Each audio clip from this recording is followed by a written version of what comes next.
Citroën rencontre actuellement de gros problèmes dans la production de la nouvelle Citroën IC3, la citadine abordable du groupe Stellantis. Cette voiture était éligible au leasing social et donc vous pensez bien qu'il va y avoir des conséquences pour les personnes qui sont entrées dans ce dispositif-là et qui ont pu en bénéficier s'ils ne peuvent pas être livrés de leur véhicule à temps parce qu'il y a des délais à respecter pour pouvoir bénéficier de ces leasings. Et donc, je vous propose de faire le point ensemble sur tout ce qu'on sait sur cette affaire.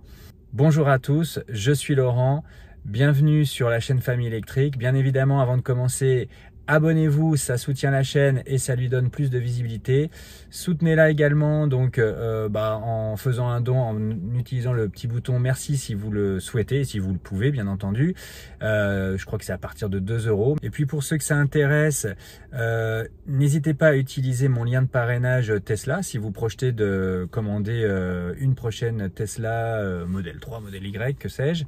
Voilà, et comme je l'ai dit dans d'autres vidéos, n'hésitez pas également à prendre rendez-vous avec moi. Vous m'envoyez un mail ou vous utilisez le lien Calendly qui est dans la description à ce moment-là, on passera une petite demi-heure ensemble si vous le souhaitez pour que je vous aide à réfléchir à votre projet pour passer à l'électrique par exemple, ou si vous hésitez entre plusieurs modèles ou si vous posez des questions sur l'électrique. Voilà. Je fais ça le midi, c'est tout à fait gracieusement bien entendu et c'est juste pour aider les gens qui se posent des questions. Allez, on y va avec le sujet du jour, l'IC3 et ses problèmes de production qui auront des conséquences sur les bénéficiaires du leasing social. Allez, on est parti donc sur ce sujet des difficultés de Citroën et de son IC3. Peut-être avant de commencer sur l'IC3 en tant que tel et ses problèmes de production, un mot sur le leasing social en France. Donc, vous vous souvenez, ça a été lancé au 1er janvier 2024 pour faciliter l'accès des ménages modestes aux voitures électriques. C'est un dispositif qui permet de louer une voiture électrique pour environ 100 € par mois sans faire d'apport initial grâce à une prise en charge de l'État qui peut aller jusqu'à 13 000 € par véhicule. Donc, pour être éligible, il faut être un ménage avec un revenu fiscal de référence inférieur à 15 400 € et parcourir plus de 8 000 km par an pour raison professionnelle. Les contrats doivent être d'une durée minimum de location de 3 ans, renouvelable une fois. Donc, les options incluent la location longue durée ou la location avec option d'achat. Et donc, initialement, le gouvernement visait entre 20 et 25 000 contrats en 2024, mais la demande a été vraiment j'allais dire explosante, explosive, et tout, et a dépassé vraiment ces quotas-là. Il y a eu plus de 50 000 commandes qui ont été validées cette année, mais donc en raison de contraintes budgétaires, bien évidemment, ça a été suspendu dès février 2024. Ça a eu trop de succès. A priori, on nous avait dit que ça devait recommencer fin 2024, mais avec ce qui se passe au niveau gouvernemental et budgétaire en ce moment, je ne suis pas vraiment convaincu de ça. Alors maintenant, sur les retards de production de Citroën. Donc la Citroën IC3, a priori, connaît de gros problèmes liés à la production de ses logiciels avec la plateforme Smart Car qui est développée par le constructeur Tata. Les livraisons qui étaient initialement prévues pour le second trimestre 2024 sont donc pour l'instant repoussées. Les retards pourraient entraîner la perte de subventions de 6 000 €, c'est ça qui est grave en fait, pour les acheteurs qui ont utilisé le leasing social. Et donc, pour pouvoir bénéficier de cette aide gouvernementale, il fallait que les véhicules soient livrés avant le 30 septembre 2024, ce qui, a priori, risque de ne pas se faire. Donc, Stellantis, a priori, essaye de rassurer tout le monde en disant que le groupe prendra à sa charge ces bonus, entre guillemets, ces super bonus de l'État. Mais je pense que c'est quand même un sujet d'inquiétude parce que ça fait beaucoup d'argent tout ça et que ça risque aussi de peser sur les résultats de Stellantis. Donc le premier point, c'est qu'effectivement le constructeur devrait prendre à sa charge l'aide si elle n'est pas versée par l'État. Après, est-ce que l'État fera un geste et du coup rallongera les délais pour satisfaire un constructeur européen et même français, en tout cas ce qu'il en reste, bah, on verra. Bon, c'est pas sûr, hein, vu le contexte budgétaire actuel, comme je disais tout à l'heure. Par contre, avec cette mauvaise nouvelle, il y en a une autre, et ça, elle est peut-être un peu moins perçue.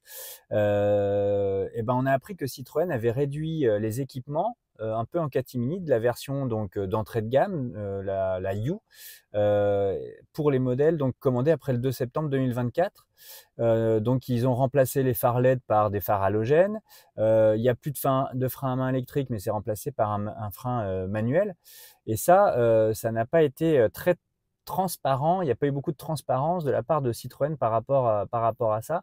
Donc en plus, voilà, sur ce modèle Citroën IC3 dans sa version U, eh bien, il ne faut plus trop croire les plaquettes qui ont été diffusées, puisqu'en fait, ce qui se passe, c'est que Citroën essaye a priori de faire des économies sur sa production, bah, au détriment quand même du côté sympa quand même et pratique de cette voiture. Parce que bon, je n'ai pas connaissance de voiture électrique avec un frein manuel. Bon, je ne connais pas tout, hein, mais dites-moi si vous en connaissez. Par exemple, hein, bon, et puis c'est vrai que revenir sur des phares halogènes, euh, c'est quand même un peu du foutage de gueule, si je peux me permettre l'expression. Par contre, le prix, lui, n'a pas changé, hein. Ça, ça, par contre, ça bouge pas. Autres éléments comme ça qui ont changé, c'est notamment donc des petits éléments de design comme des éléments de peinture noir brillant qui passent au noir mat. Mais surtout, je dirais la moins bonne nouvelle, c'est que l'autonomie qui était initialement de 324 km sur ce modèle d'entrée de gamme a été abaissée de 14 km comme ça. Donc, mais je dis encore une fois, le prix baisse pas.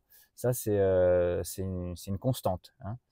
Donc, bien évidemment, c'est aussi ces petites modifications-là, c'est peut-être aussi pour produire plus vite et livrer plus vite ces modèles d'entrée de gamme concernés par le leasing social, c'est certain. Mais en même temps, ça fait quand même un peu amateur. La voiture bah, diminue au niveau de ses prestations. Par contre, il n'y a pas de réajustement tarifaire.